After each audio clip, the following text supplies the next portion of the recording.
Awesome. Okay. This thing throws me for a loop every time. Sometimes it takes a really long time to load the live, and other times it's back before I'm back in Zoom.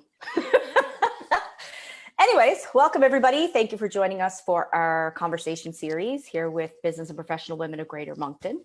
At BPW Moncton, we strive to help women connect, learn, grow, and advocate. And our conversation series really began during COVID, and we've had some amazing stories and incredible women on these conversation series and incredible audiences. So also just a reminder, if you have questions or comments throughout, feel free to post them. If we don't get to them during the conversation, I'll make sure they get to Karen so that she can answer them later. This evening, I'm super pumped to have Karen Casey joining me. So I'm going to give you guys her bio before we start chit-chatting. So Karen Casey, artist and owner of Casey & Co. Photography Studio. Karen is an adventurepreneur with a passion for travel and a good love story.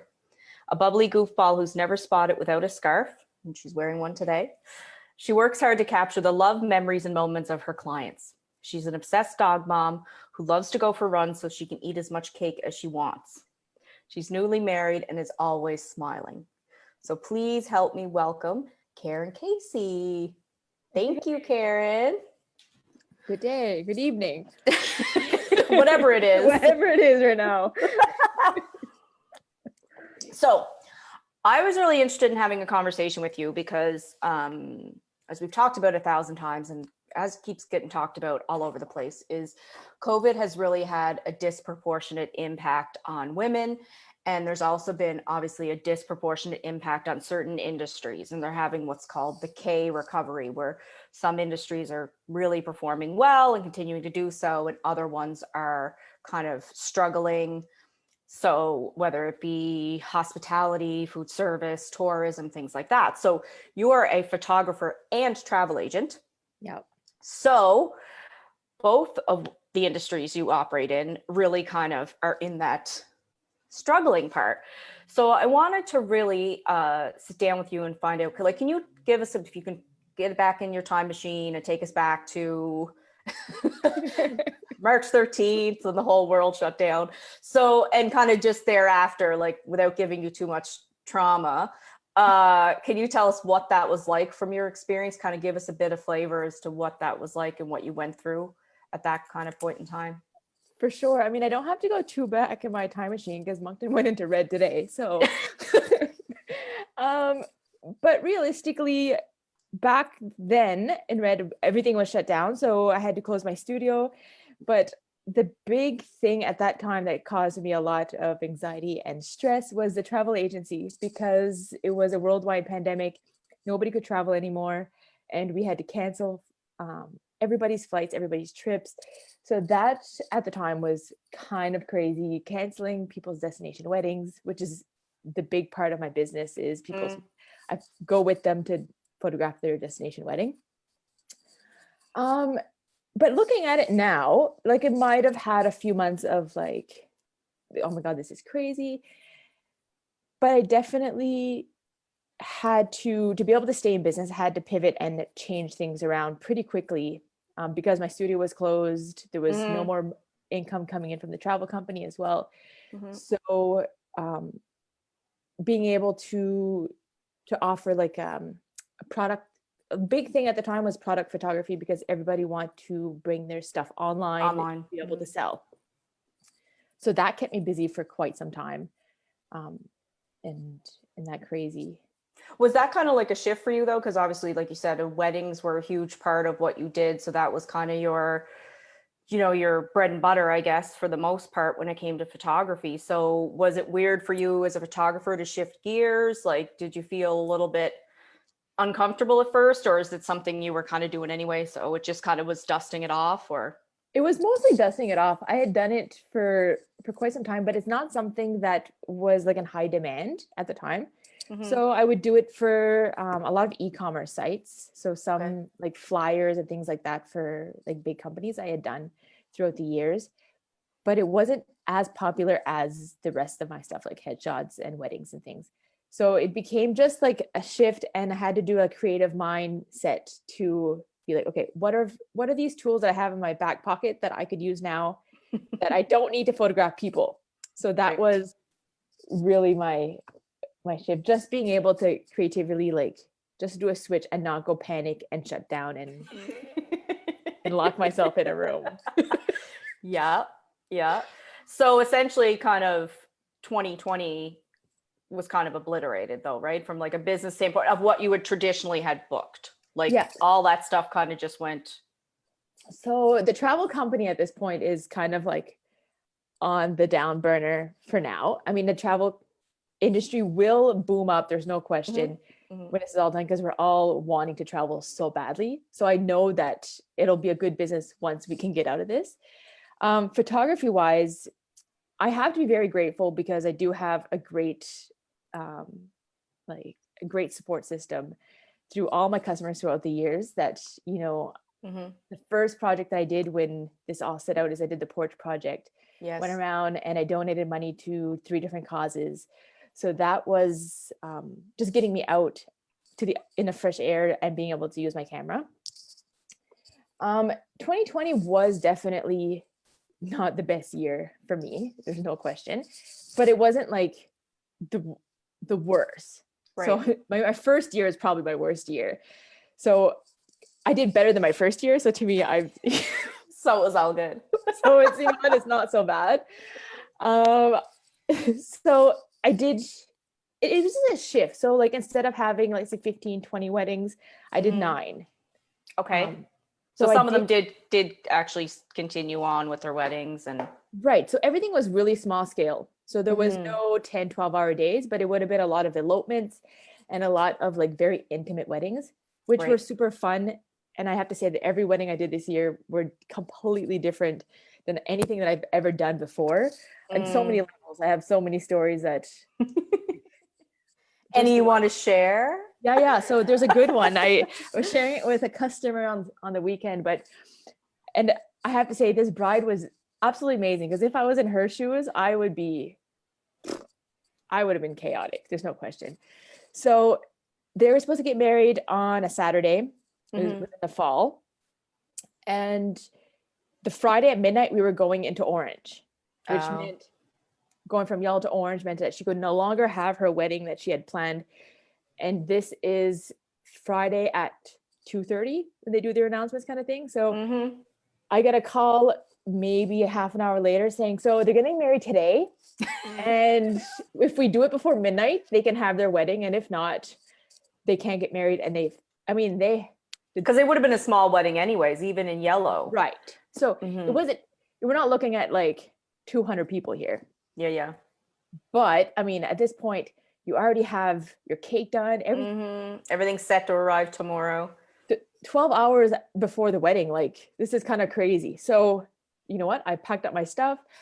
I had to definitely be on my toes because my stuff wasn't even fully charged. So I brought the chargers.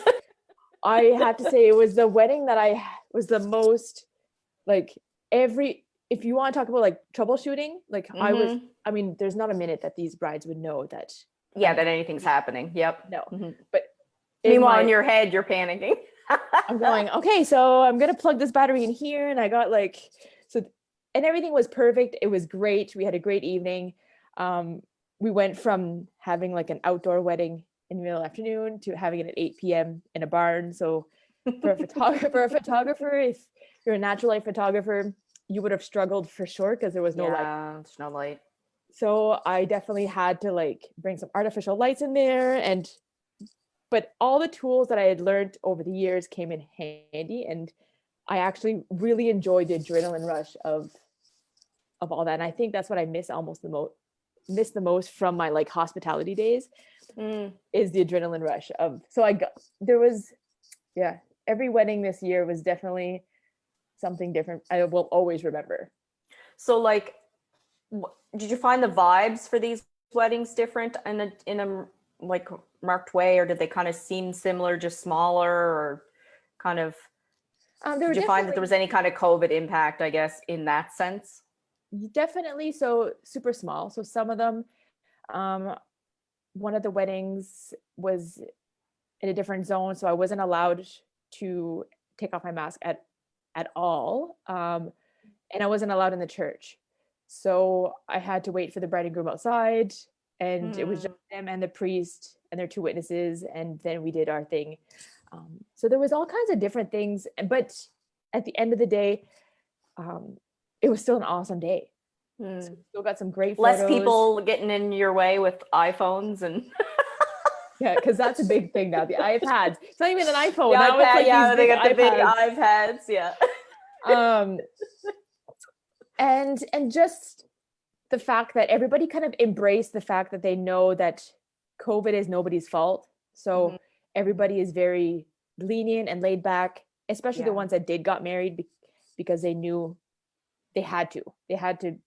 You have to roll with it. Yeah. Yeah. You can control what you can control, and this is something Right. we can't control. So, okay. So, did a lot of the other people that didn't go ahead with their weddings, did they postpone, or do some people not even know, I guess, what they're doing? No, so I have to say, and I think this is what's really important with making sure that when you book your people. So everybody that I book of my brides are definitely what I call like my people. So we were all able to work it out. I either had a date for them in 2021, 2022, whatever they felt like. And I just had set some basic rules. So like when we go into red and when I had to rebook everybody, I just kind of stopped taking new bookings to make sure that I could get Right. everybody in, Mhm. and that kind of stuff. So no, but really like I have some really awesome customers and clients that are super easy to work with.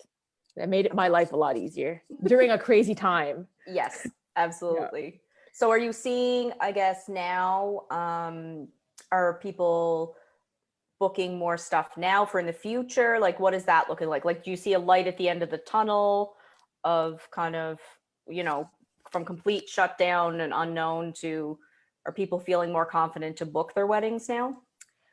I would have said if you asked me like in December, I would have said, "Oh yeah, 2021 like is going to be like clear sailing. We got this. New Brunswick's got this." And then Then today. and then today and like so far we're like we're struggling a little bit, right? Yeah. So I think the hesitation is a bit there right now. But what I've just told everybody, like wedding wise, and anything that I've really booked. So if you do want to book something, that's great. I will be super flexible. So like your deposits, we'll get you a date. If you have to switch your date over, I'll switch you over to a date that works. So some of my super strict rules, I've kind of bent them, and I'm working Mm-hmm. along with everybody. So same thing. So I have in a couple weeks a full day of 2 full days of boudoir and mini sessions going on. So that in a red most likely can happen. Well, it can't happen Right, because yeah, because it's because yeah. I have hair and makeup, first of all, that's included, and they can't function right now. And Mm-hmm. it's more of an intimate setting. So realistically, Yeah, those because you're close to people and you're not the same household, so how do you function in the same space? right. And I mean, I feel Mm. bad because we're these poor ladies. I rescheduled. This is the third time that on their date we switched to Uh, a different zone. Um, but they're super understanding. Like I have to give it to them yeah, because it's not because I don't want to. I really, really you want to. physically can't. Yeah. So Um, on that kind of vein, the boudoir sessions, I noticed because I saw on Facebook and stuff and on Instagram that you were booking them and that. So that's kind of in the vein of kind of women's empowerment and kind of being comfortable in your own skin. So kind of, can you speak a little bit about that? Like, do you find clients after they've had the session, have you gotten great feedback from them? Like, I'm sure there's people who are tentative, and so kind of what's that experience like? so it's the same experience, I think, in the beginning for everybody, or most everybody. We're all very self-conscious and we're nervous, and we're like, I don't have the confidence to do this. Like, I have the extra 10 pounds from COVID that I just gained. Um, and we find all the excuses in the world, but at the end of the day, everybody that walked out said I should have done it a long time ago, and for Mm, nobody else but themselves. yeah. Because you leave there feeling like a super sexy queen. Like there's no question about it. And what people need to know is that as a photographer, I know that using light and perfect posing that will, like, I'm not going to put you in unflattering Compliment people. position. Right. Especially me, I put myself in your shoes first before I even did any of these. It was a long time ago. And I keep doing it over and over again to remind myself how uncomfortable it is.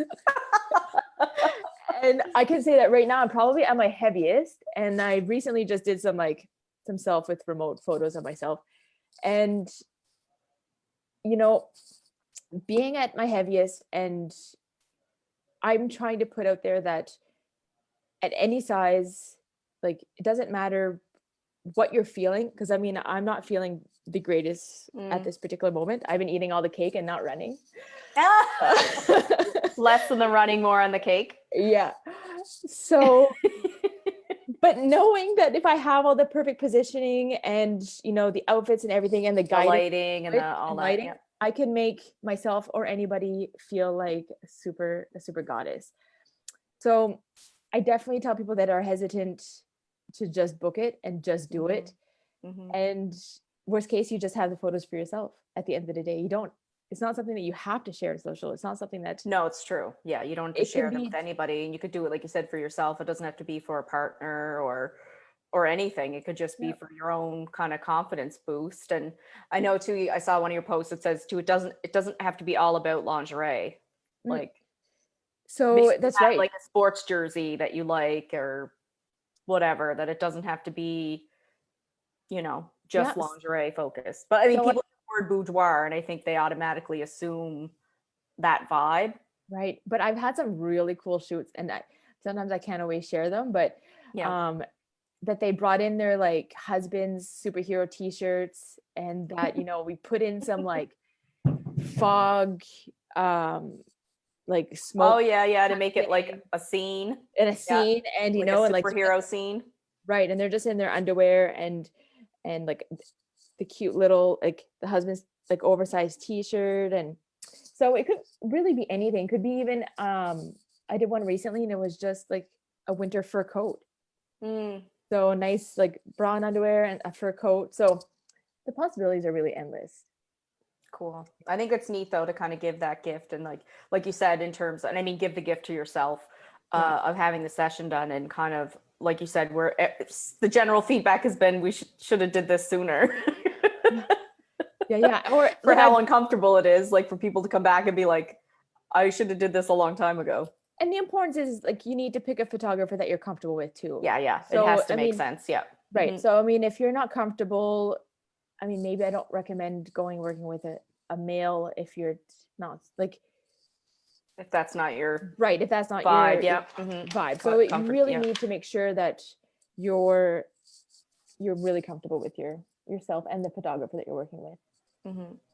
And then kind of staying in the kind of women's empowerment thing. So you've done Who the Shoe Are You? So a little backstory on that. I actually, before I met you, I had seen the Who the Shoe Are You? And I thought it was really cool. And I was like, this is such a cool idea. Anyway, and then when I met you and found out it was you, I was like, oh my God. Because so can you tell the people who may not be familiar with Who the Shoe Are You? Can you explain what that is and kind of how that came to be? Yeah. It was a project that came to realization in 2014 because I was doing a transition from being a manager at the Ramada Crystal Palace and going into full-time photography. And I knew that I needed to dig really deep to find my passion and why am I doing this? And so I did a lot of soul searching and realized that throughout the whole, at that time would have been like 11 or 12 years that I'd been doing photography, there was always like one particular thing that was in common, and it was shoes. I'd been photographing shoes like since that's the application that I did when I went to art school, is that I went around to the community college that I was upgrading at, and basically took pictures of people's shoes to submit to go to art school. Okay.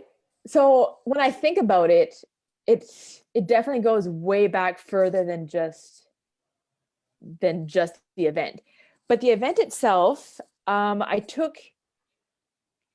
think the first one was like 25 ladies that had helped me get where I was, who inspired me, who had an impact on my life.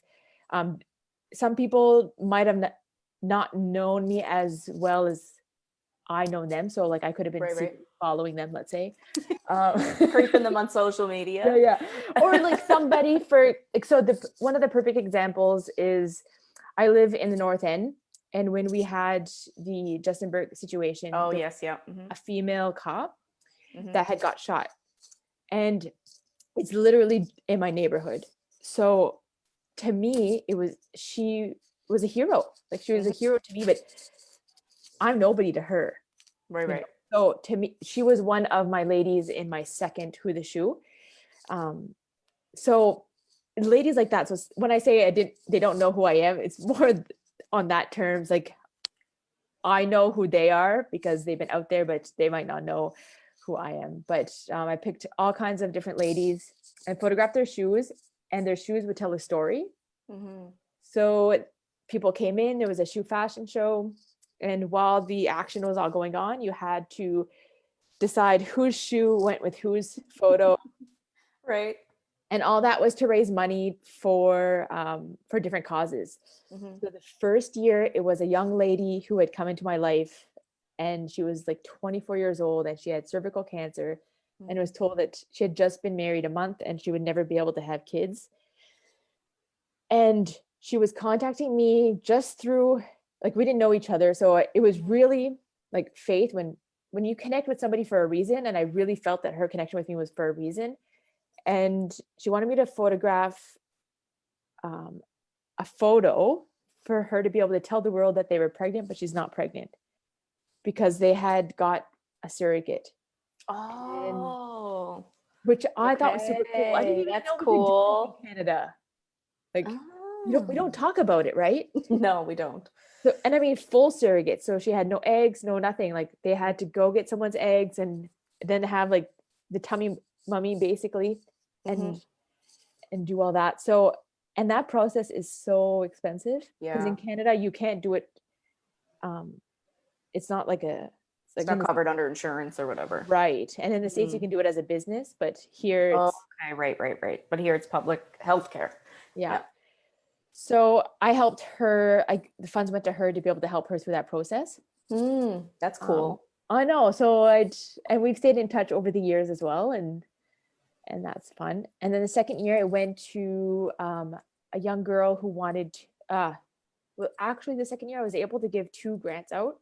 So the first one went to a single mom, and the second one had gone to a young girl. She was just graduating for grade 12 and really didn't have much money at all, and she wanted to go to art school. So I had given her enough to be able to get all her school supplies and art supplies and get her. Oh, that's really cool. Yeah. So what made you decide in that to put in the charity component? Like what makes that important to you? Because it was bigger than I felt as the event was growing, it was bigger than me. So it's not at that time, I mean, we could always use money, but it wasn't, for me, is not about me. It was a passion project. Yeah, definitely a passion project. It was definitely a lot of work. And it took me basically 2 years to be able to get it done. So every 2 years was kind of the thing. So 2020 would have been the next one. And then all that. And then we all know what happened there. Well, we don't need to bring that one up again. Yeah. Now it would just be like Crocs and sneakers. Yeah, we're all getting rid of our heels. Yeah. All the healthcare workers in Crocs, everybody else in like boots and sneakers. Like but I do have a few other ideas that if we can go back to normal, I think I have a few other events that are kind of like percolating in there. Yeah, percolating up there. That's kind of cool. But yeah, I remember it might have been the last one, 2018 maybe. It was at the library. It's on display at the library. So yeah. So what happened is Who the Shoe is just a one-night event, sell tickets and the fashion show and all that. And then the library gave me the space for a month. So I was able to go put it up there. So whoever couldn't make it the night of the event could see it for the rest of the month. Yeah, because in normal circumstances, I work in the Blue Cross building. And so once it was at the library, on one of my lunch breaks, just went across the hall and checked it out. And I was trying to guess, like you said, you try to guess, the list of people that are in the project, and then I was trying to guess who's, and it's tricky. It is, because their Also, some story. people have some amazing shoes. Yeah, amazing shoes and an amazing story. So sometimes you Yes. don't know the story behind those shoes. No. And that's what is kind of like the walking a mile in your shoe kind of idea, right? So everybody has a story, everybody.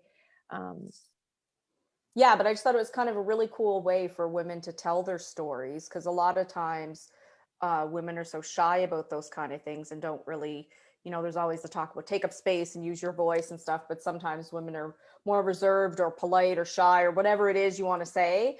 And this kind of gave them a platform, because really it was a picture of their shoes, right? Like, so it's not even necessarily the spotlight on them, and then you got to read the story, and I think it really helped people connect to the story, because you aren't distracted by necessarily, it's not like a full like fashion glamour shoot or whatever, but then you see the picture of the person afterwards. But it's kind of a cool way to get people to pay attention, because it's not, the usual scroll fest. It's a shoe, and then you read the story, and then you're trying to figure out who it is. And it's kind of cool to hear some of the stories of women, like you said, that you may know from in the community, but you don't know kind of the different experiences they've had. Yeah, their background or their experience, or where they come from. So I did ladies from like our mayor of Moncton to my mom, to yeah, there was from all walks of life. Like there Yeah. was women from all kinds of different professions and just backgrounds, and so it was really cool. So hopefully that'll at someday make a reappearance. You know what I was thinking? We could do like everybody's masks. Ah! 2020. Yeah, that could be a good like post-COVID project though, to be like really crystallize the whole experience. Because now it's a fashion statement. Like, my I parents. know some people have some people. I think everybody is definitely impacted. There's no question. Now, what will determine who comes out of this successful or not is who's been really versatile in all this. So someone like me who, as much as people have harped on me for years saying you need to specialize in something, and I have a really hard time specializing in something, because I just want variety. I never really want to do the same thing all the time. Like if I had to do weddings all year and that was it, I would probably be bored. Like I want. Yeah. And creatively, that's not really right. So fulfilling, I wouldn't think. Sometimes it can be, and I mean, if that was your only source of. Right. So I think that the people who were able to pivot, so like if you could do product stuff, if you could do commercial things, if you did headshots, I mean, I can work in Orange. I could, with a good COVID plan, I could work in Orange. So I was able really to use all my skills that I had learned, that I might not use all the time, but I had them to keep me afloat. Right. Where if the photographer was only specializing in weddings and your 2020 season dried up, I mean, yes, we had really good support from our government, but it's not going to be there forever. No, yeah. And that I know that I wouldn't be able to live on the income that they were providing us, just because my wedding season is the bulk of what keeps me going for the rest of the year. Right. So I want to say there's some photographers that are coming out as strong as I am, I think, or even stronger, because we've pivoted to, YouTube channels or podcasts, and we've taken this time to be able to make online courses and that kind of stuff. Right. And I would really feel for the ones that are just very specialized in something and kind of did the blinders. Right. And I think we're seeing that across industries and across everything, really, because some people just kind of want to stick their head in the sand and pretend COVID's not happening, and other people really took the time to evaluate everything that was going on, and even taking a look at every single expense line of their business and tighten it up. And so then that's only going to serve to benefit them even greater when they get to the other side of this, because now everything is super tight. And so when they make more money, they're going to keep more money because they've already gone over everything with a fine tooth comb and And determined, do I need this? And I think the lesson that I've learned the most that was super important was that at the time, I was very money driven. So I wanted to have the best year yet. I wanted to make the most money. I wanted to have the most weddings. And I was like, working hard. I was working 12, 14 hours a day. And then when everything stopped, it stopped like hard stop. Yeah. Hard stop. And then you almost have a panic because as a workaholic, you're like, what do I do? I can't work. Mm-hmm. But with time, I realized that, it's not all about the money, but it's also about, human contact, and which that has been taken away from us. Yeah. And being able to realize that I can function, if my business can function on, let's say, $50,000 instead of $70,000. Right. And I'm happier and I have more time to with work my on other family. projects or work with other people or see your family or yeah. And where I would put everybody else on the back burner because my business was my baby. Then I'm realizing, there's more out there than just my business. And I think I really needed that hard stop to be able to not go into a burnout, let's say in 2 years from now, and then hate. I think too, like that's a really important thing you said there, because I think a lot of people did that as well. So I think that same thing though. I think there's two diverging paths. I think there's the people again that are working more than ever, because when you work from home, for most people, there's less interruption. So you could, and you can work forever, right? Like you could work all hours of the day if you choose to, because you're not, leaving your stuff in an office, it's right there. So I think there's those people who are working more than ever because they just don't know how to deal with kind of all the craziness that's happening, which is fair. None of us have gone through this before. So having the tools to deal with it is a little bit consuming. And then I think there's the other people who took a look, like I think we all panicked at the beginning because we're creatures of habit. And if for years you did X, Y, Z every single day, like for years, and then all of a sudden you can't do anything, and you go from that to being like, oh my god, do I have to wipe down all my groceries before I bring them in the house, and leave the newspaper on the step for 2 days because then I can bring it in and read it. So like everybody went to this like commotion, but then other people were like you said, they kind of took the time to be like, okay, well, to really reevaluate, like, where am I investing my time? Is it important to me? Should I be doing it? Do I want to continue that? So like when things go back to normal, whatever that is, are they still going to pick up where they left off? And I think, like I said, I think you'll see two different dynamics there. I think you'll see some people will just hit the ground running, the same thing they were doing before, as if it was just a blip. And I think you're going to see other people be way more mindful about what they're doing and when they're doing it and who they're doing it with, and really trying to find that balance. Because when you're cut off from having contact with people, it's really strange. It's like, I don't think it would ever occurred to any of us that you wouldn't be able to hug people or see people or grab a glass of wine with your girlfriends, or because it's a choice for me to choose not to see you, but for someone to take that choice away from me is different. Like I can choose, be like, you know what, I'd rather stay home tonight and watch Netflix. Yes. When you're saying you have to stay home and watch Netflix, you're like, oh, well, yeah, it is different. It is very different. Anyway, it's a little bit weird. So in terms of talking about things like headshots and product shots and et cetera. So let's start with headshots. So do you have any tips or advice for the ladies out there watching when it comes to getting headshots done? Things they might want to consider, how often should they do it, things they shouldn't do, anything like that? Yeah, for sure. So the first thing I should say is basically get to know your photographer. So don't base it just on price. Make sure that the photographer that you're going to work with, you do like their style and their vision, and it matches well with your brand. So if you're just looking for the basic headshot, multiple photographers in town can accommodate that. But if you're looking for something that is going to highlight your brand, highlight your personality, it's not everybody that can and that will jive with you, or that can take that personality and shine it through an image.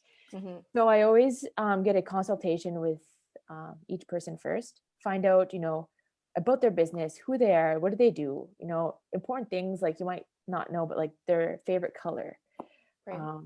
Little things that will make, because if it's their favorite color, it's usually somewhere in their brand, most of the time, not always, and to find out as well, who, at the end of the day, who are you aiming to put these photos out to? Right. So if it's for your LinkedIn, well, you might want a photo that's a little bit more business-like. So you might want to wear a blazer, could be a collar shirt or not, but a little bit more formal. Mm-hmm. Versus if it's Facebook, Right. I'm going to use Heather's line that Facebook is more like sitting in your living room on your couch. So you might want to be a little more casual on that end. So you don't necessarily want to have the same photo on LinkedIn that you would have on Facebook. It could be different backgrounds, different outfits, and then I always say, like, keep it simple. Mm-hmm. So it should be about you and not about what you're wearing, what the background is, or anything like that. So really, we wanted you to shine in the photo. So I recommend like simple makeup. I always say go get your makeup done, because if you feel good, you'll look good. Mm-hmm. But trust your makeup artist. So don't go coming out with something that you've never worn before. Yeah. And now's not the time to kind of pull out the like rainbow eyeshadow palette and right. And I also recommend for ladies, don't go get a haircut the day before, because sometimes we don't always love our haircuts like the first week. We don't know how to style it. And so good point. So what happens is that you come into studio, you got your makeup done and your hair, you just got cut. And then you look at your photos and you're like, but that's not me. Doesn't even look like you. Yeah. Right. And then that's the whole point. At the end of the day, we want it to look like, you want a new headshot because you want it to look just like you, because people often will wait too long in between getting a new photo. Mm-hmm. That's the thing. So having a really good LinkedIn profile is that if you're going for a business meeting and I don't know who you are, right. Most of the time people have looked you up on social. Mm-hmm. Like, okay, that's what she looks like. And then you show up and you have purple hair. You're like, oh, that's not at all like, is that her? Yeah. Like, so having updated photo is definitely very crucial. So I say at least once a year, mm-hmm. To refresh. So essentially too, like it sounds to me like perhaps people need to give a little more thought to their headshots. Like it's not just that's on a list of things I need to get done, get the headshot done, check the box. Like it's more of like more thought, like you said, like where is it going? Who's going to see it? What do you want it to demonstrate? Like, do you know a makeup person? Do you or maybe you're good at doing your own makeup, but it doesn't hurt to have a makeup artist, because also they can do it if they know you're getting your picture taken. They can do the makeup that goes with kind of all the lighting and stuff that. Right. Yeah. And what's also important is that depending on your job. So if your job, for example, I'm going to use a banker versus like an entrepreneur. So I'm going to use the banker. You might not need to be super creative in your photo. You just need a really good background, simple. Well, for me, for example, it's literally, there's a list of things. It has to be a white shirt. It has to be a white background. Like there's literally something, I guess, too, that you haven't really worn before. Like that too. It's not the day to kind of try something new. Yeah. Definitely not. So when it comes to like brand photography and product photography, I know this was kind of a weird thing at first too, because everybody has gone online with COVID, and a huge chunk of Canadian businesses don't even have a website, which is kind of crazy. But now, and still, I think something like a third still don't, even with this far into COVID. So kind of what do you recommend for that kind of thing, or what have you seen develop on that front in terms of like what should people consider putting on their website or putting out on social? Or is there a difference? Should they consider different types of photography for their company website versus kind of their social posts? Like what are your thoughts on that? Yeah. So I think everybody on the planet should have a basic headshot, no matter what. It doesn't have to go on your website, but you need it for your social. So a simple background. I think everybody should have a really good photo of you that at any given time, if someone says, I need you to speak, I need you to do this, you can say, you know what? Here's Here my you go. bio and my headshot. Yeah. But if you're building a website or building a brand, those are completely two different things. So you need to show your personality, you need to show the product, and it's really like building blocks. So I would always tell the person coming to me for their like website, for example, can I talk to your website designer? Because they will have, the designer will have a list of things that they need. You need different, like you need banner photos, you need photos that fit here and there. And that those are all determined on how they're shot, right?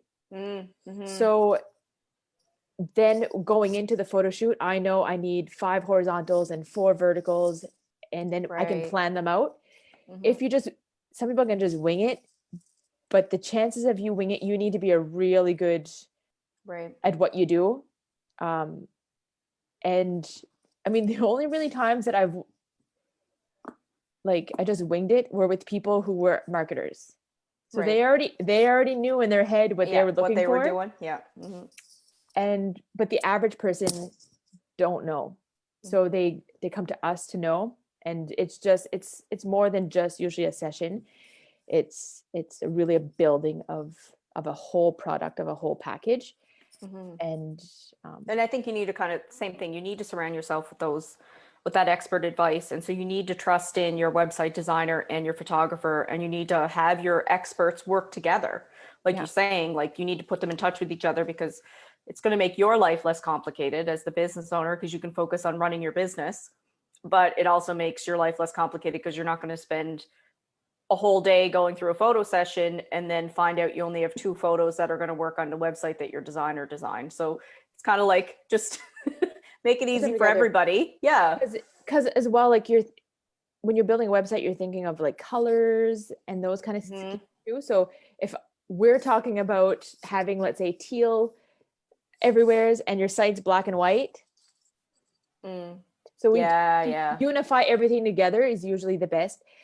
But for product stuff and selling things online, there's a lot of easy things that you can do now that I know people want to be able to get their product out as quick as possible online.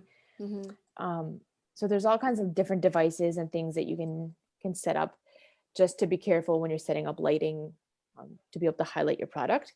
But just remember at the end of the day that the first thing that the customer is seeing is the photo. So if you have a really bad photo of your product, it kind of also gives a message of they didn't take the time to hire a professional to do their photos. People kind of relay it into meaning a whole lot of other things than just your product could be awesome, but if you didn't portray that in the first 3 seconds of them opening your website, they might keep going on to someone else just because they're like, oh, this might not be as professional as it should be. But do you find, or do you ever give out, like, do people contact you for tips and tricks on that kind of stuff? Like if they're kind of doing a DIY product for their website, do they, does anyone ever ask you those kind of questions of things they should consider, or do they use their iPhone? Do they? I would say probably most likely, but they probably haven't reached out to me. It's being done. There's no question, for sure. Yeah. And there's some really great stuff out there too. But the best example that was ever given to me was like, just because you have the tools doesn't make you an expert in that, right? So like, just because I have a really good set of knives doesn't make me a really good chef. Just because you have a fancy camera doesn't make you a great photographer. So instead of taking the time where you, or even if you're a really good photographer doing portraits, that doesn't mean that you're a great food photographer. Right. So, and you'll often see photographers work with other photographers for those reasons. Like, yeah. So you can have it. Like I've seen a lot of studios that have teams. So like, they might have one that specializes in newborns, one in weddings, wanting commercial, because not everybody has that expertise. Or if you're like a landscape photographer, you might not be shooting your own headshots and your brand photos, right? Like, because that's not what you do. And you Right. and sometimes you can tell when they do, because they usually look like a deer in the headlights, because because usually if you're someone that's good at shooting people, then you can make them comfortable and eventually Yeah. they get to the part where it looks natural. But if it's like somebody's just like, Yeah. it's just kind of, you're like, ooh, okay. Ooh, okay. You can tell you're used to being on the other side of the camera. Well, that's it. Yeah. So, okay. So can you take a step back for a second? So the brand photography, can you explain to people what that is? We kind of talked about it because you and I know what that means, but like for anyone that's listening may not know, well, what does it mean when we're talking about brand photography when it comes to like entrepreneurs? So basically it's any kind of like business that needs some photos for your social media. So right now, like Instagram and Facebook, if you need something to tell your brand story or tell your business story through images. So the first thing that people will see and interact with is an image on social media. So that is the big thing that people do for brand photography is for social media, and then their websites and that kind of stuff. But it can be something as easy as a few headshots in studio. And then in their package, we could be going to your business and actually diving into your employees, getting them like as they're working, really telling the story of what you do. Mm-hmm. And that's what's going to get people interacting. And people now really want to know who is behind these businesses. Yeah. Mm-hmm. And I'm just telling your story of who is behind what you do with photos. So sometimes you can do it yourself, but you can't be in the photo and take the photo, right? Yeah. And it's kind of like you said, it's building the visual story, like beyond the logo. So it's like the person, the people, that kind of thing, visually telling the story of the business.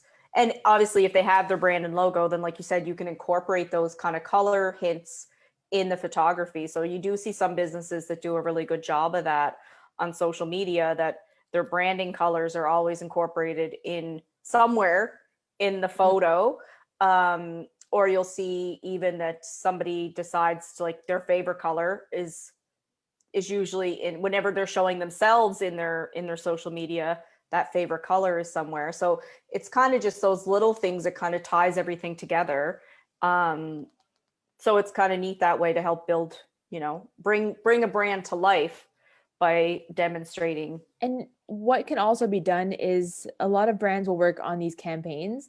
So if you're working on a specific campaign for like a month, having someone going in and taking photos specifically for that campaign will give you the opportunity to be able to go further on social and on your website and stuff that you would if you didn't have those visuals to go with it, right? Right. So sometimes it's maybe an investment up front, but in the long run, it'll be a return on it for sure. Yeah.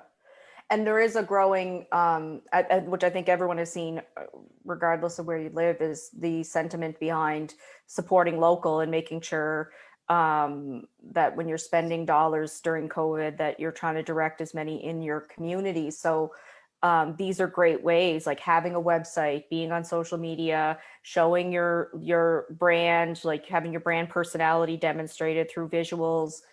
These are great ways to get out there so that people in your community know who you are and what you're doing, because those things tell the story 24/7 too, right? Like if you have a website or social, it's on there 24/7. So even when your physical location or is not open, your e-commerce can be open, your website's there to kind of tell your story.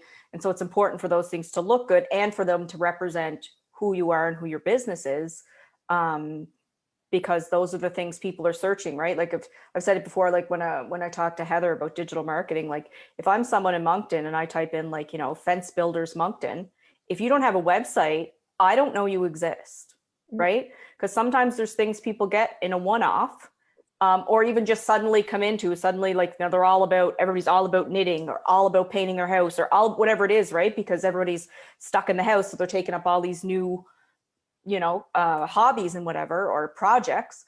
So, but if I go in and I've never shopped at your store before and I type in Jewelry Store Moncton or Fence Builders Moncton or whatever Moncton, if you don't pop up, I'm probably not going to shop there because I don't know you exist, right? I'm going to Right. see, Frank's Fences, and I'll be like, oh, let's check out Frank and see what he's got on the go, right? Or if you do show up and I click on it and it's just, the default Facebook logo for your profile pic and you haven't posted since 2017, like you're like, ooh, like stay away from that. So that's why it's important. You have to think about, you can get a lot of tunnel vision when it's what you do every day and it's your business and you have your loyal customers and things like that.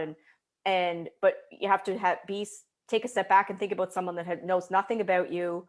There's also a ton of people now moving to the Maritimes because of the way we've handled COVID. So there's a whole influx of people from other parts of the country and other parts of the world that have no idea who you are and what you do. So, if you're them and you like get a complete stranger or go to the library and type in your business name or type in very broadly whatever your industry is and Moncton and see, do you show up? What do you look like? Do some like competitive analysis, like who are your competitors? What does their stuff look like? Are you guys operating in the same playing field? And then, think about where you're putting your dollars to invest in yourself. Like you said, it's an investment in yourself, really. And you see the return as it goes along because it helps, again, establish your credibility and your business. And like I said, it's your presence 24/7, really. It is. And that's all people are doing now, right? They're at home and they're on social. Scrolling. So you want to be on there every second scroll, Exactly. You want to be like, oh, what's Karen up to? Who's she talking to now? I'm just going to check our feed here and see what's on the go.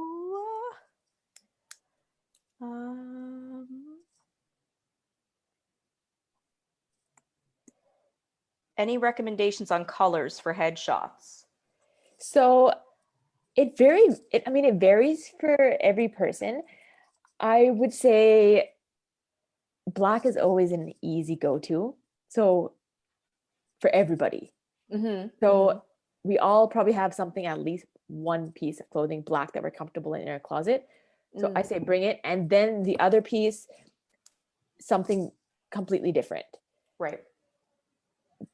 But it's not everybody that wants black, and I get that. But if you really don't know what to go to, it's an easy color.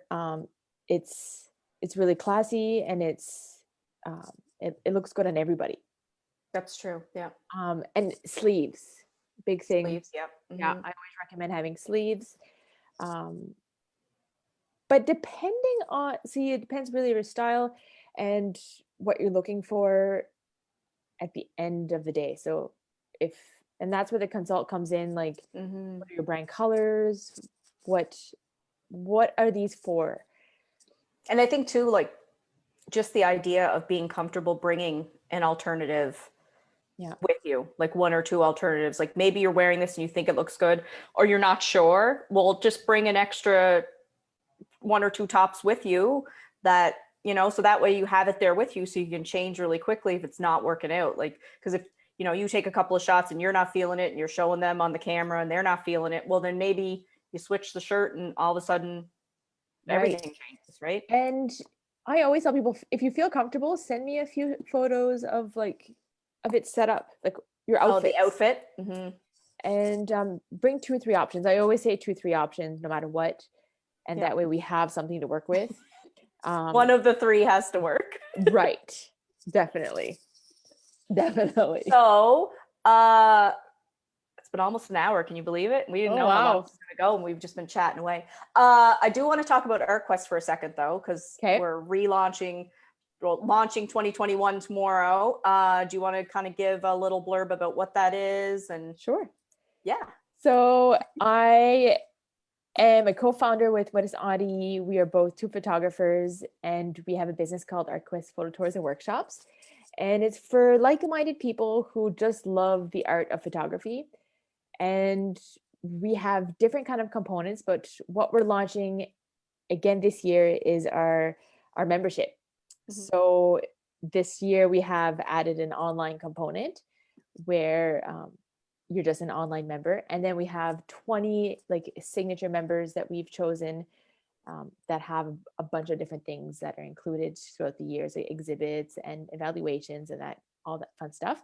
But it's really an education component plus a social aspect to photographers, and of all levels. So we have some that are like, you know, a little bit more beginner. There's some that's intermediate, and some we don't really have much expert. We don't even consider ourselves experts, to be honest. So, but at the end of the day, it's all based on art. So we're not talking about shutter speeds and apertures and what kind of lens you got and this camera is bigger than this camera. It's really about the art of creating something, and that's what we really focus on. So yeah, so I was a member last year. I'm a member again this year. I'm super excited that it's starting again. It's a really great environment. Like there's all kinds of people from different walks of life I never would have met in a million years. Like I've been in Moncton for years now, but I doubt I would have crossed paths with these people. They're wonderful people. It's really great to see the world through other people's cameras, essentially. It's really cool to see the ideas people come up with. So like when we're in certain pre-COVID and when we're in certain zones in COVID, we do photography outings. And it's really neat to see kind of what comes out of that, because we're all at the same place, but no two photos look the same. So, and it's not because of the camera gear, right? It's really about, like you said, the art of it, the way people see the world, the way that they photograph, how the scene makes them feel versus just, you know, a snap of what is there. So, and also I know in normal times, you guys would plan different trips to different areas across the globe, right? So the other component, so that's the local component that we launched online, of course, so we can be worldwide. But ArtQuest started as a photography workshop and tours that we do. So like going to Cuba, Colombia, we've done Peru. This year, 2020, we had all kinds lined up, and so the travel component on that has really shut down. Yes, yeah, obviously, for obvious reasons. But I think it's still cool to mention because the world will eventually go back to normal. And that's kind of another component. Obviously, that is not included in the price of the membership, but it's just cool to mention that, you know what I mean? Like not only do you get to learn all these cool photography skills and kind of get tips and tricks and see other people's art and you know, be supported by people with similar interests, but there's also the opportunity to go with certain people in the group that decide to go on the trip and go to these cool places and then, you know, do photography outings in a completely different country. And, you know, everybody's out of their element then. So it's just kind of really cool to kind of, you know, a cool aspect that you don't necessarily, and people take trips and, you know, but you know, this would be a unique opportunity. And it's a difference between traveling with your family and relatives and traveling with a bunch of photographers. So I can give the example of, let's say, me and my husband going on a trip. I could photograph a rock for an hour and he doesn't understand why I'm still photographing this rock after an hour. So when you are 12 photographers or 15 photographers on a trip and we say we're going to be here for 2 hours, we are all very excited to be there for 2 hours. Right? It's a whole different dynamic traveling with photographers that are all photographers together versus a trip with your significant other or your family members. So that's what's if they Google it, it'll come up. Yeah. Well, I want to say thank you so much. You know, it's not every day that you get to have a unique opportunity to speak with someone that's in an industry necessarily that was really directly impacted. And I think it's important to kind of talk about that, put a face to it. Like these are people we know in our community. The fact too that you were able to pivot and kind of stay positive and keep moving in another direction is really cool. And I think that's a good message for everybody to receive as well. And like you said, the recalibration of what's important in your life and in your business, I think that's going to pay dividends in the future for you for sure. And so, I know what else I want to ask you. So you're a BPW member as well. So what do you like about BPW, or what great, wonderful things can you share with our audience about about BPW? About BPW, yes. It's definitely, for me at the time, I've been a member for quite some time, but it was the social aspect of being able to meet up with all these wonderful ladies in different industries, and it was like a date night for me because I work from home. I mean, I work from home then and I work from home now. Yeah. So it was getting out. I could, dress up and go and chat with a bunch of different ladies. And at the end of the day, it was, yeah, it was just a really fun night, and everybody is so respectful and so great to each other. And the support system within that has been amazing. So I've had a lot of business come my way through BPW members, and same vice versa. Like I would go to a BPW member maybe before going to a complete stranger for something that I need, right? Yeah, exactly. Yep. Yeah. So, and we're glad you're a member, and we appreciate it. And in regular times, you are also our Phenomenal Woman Award photographer. So people may have seen you creeping around then when we were meeting in person. So hopefully that'll happen again at some point in time, not this year, but the next year. So thank you so much again. I really appreciate it. This was fun. I'm going to see you again tomorrow at ArtQuest, but and thank you for having me. It was definitely a lovely conversation for sure. Awesome. Thanks, Karen. Have a good night. You too. Bye. Bye.